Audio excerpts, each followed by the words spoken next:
राजभर जी।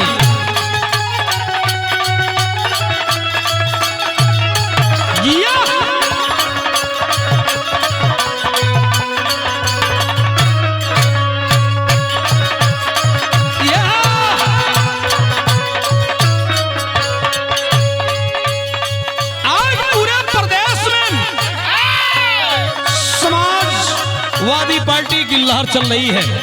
जर्रा जर्रा बोल रहा है कि भारतीय जनता पार्टी से हम लोग त्रस्त हो गए हैं, किसी के पास कुछ बच नहीं गया है। लेकिन कि पंकज गायक कहता, लोगन का आवाज सुन के का कहता मास्टर, कृष्णा के कल युग में फिर से अवतार चाहिए।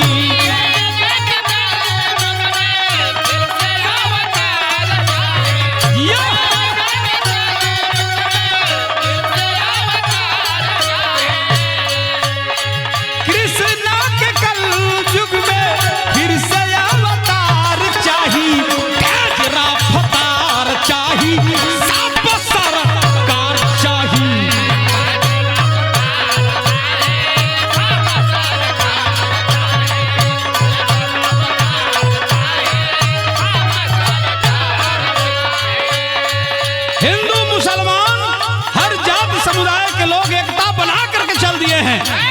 किन रणों को हटाना है प्रदेश से, देश को खोखला कर दिए हैं। कैसे मास्टर? झंडा समझवाद वाला यूपी में लहरी,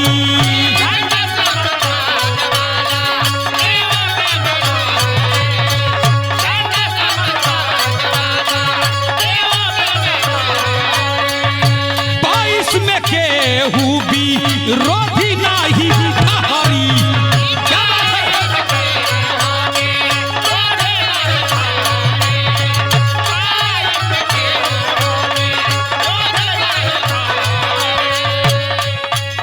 कितना मैं बताऊं, यहां तक कि ये लोग कह रहे हैं छोटा बड़ा जो भी कलाकार है लॉकडाउन लगा दिया गया। 11 बजे रात से 5 बजे भोर तक कोरोना चल रहा है, उसके बाद कोरोना कहीं नहीं है। इसलिए कि हम समाजवाद के सच्चे सिपाही हैं, हम ओम प्रकाश राजभर के सच्चे सिपाही हैं, अपने हक की लड़ाई लड़ रहे हैं, समाज में इस बात को कह रहे हैं। इसलिए भाजपा सरकार को अच्छा नहीं लग रहा है, कलाकारों को ब्रेक लगाया जा रहा है। कब तक चलेगा हमारा रोक? नहीं रोक सकते हो तुम। आवत या साइकिल देखा जाके ना रेल ठेल के आवत है। देखा राजा, झंडा समझवाद वाला यूपी में लहरी,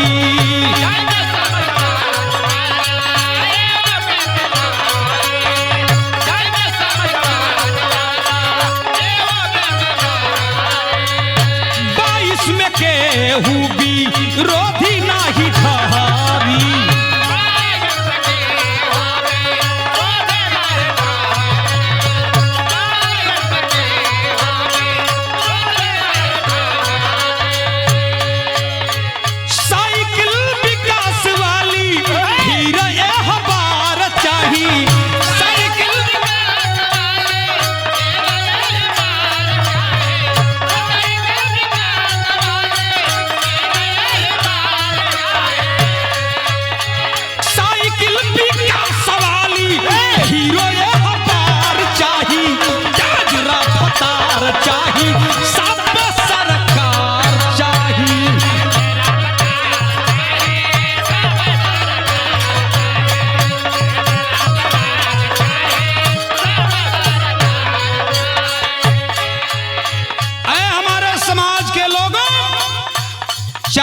गेहूं से 1 किलो फार्चून से हमारा घर का चूल्हा नहीं जलता है।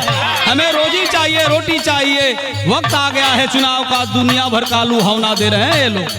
खाता में तोहरी 1000 आ गई, तू परेशान बड़ा की 1000 आ गई। तोहर लड़का दिल्ली कलकत्ता से लौट के चली जो 18,000 बेल्डरी के नौकरी करता, कंपनी बंद हो गई सब।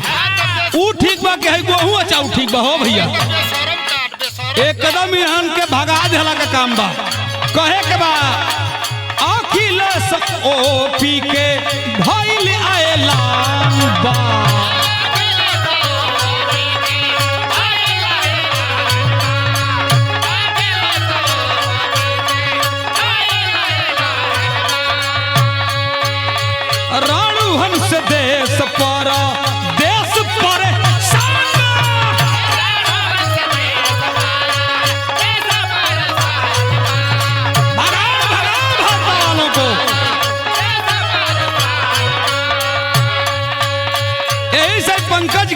कहत हवन हमार नौजवान साथी लोग ध्यान से सुनी जा का कहत हवन कृष्णाय पंकज के हाली रोजगार चाही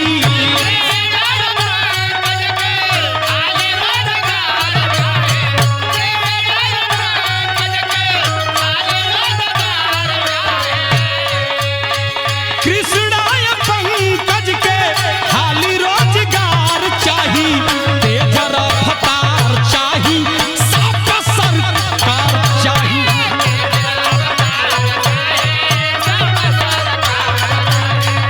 रफ्तार चाही तेज रफ्तार चाही सरकार चाही।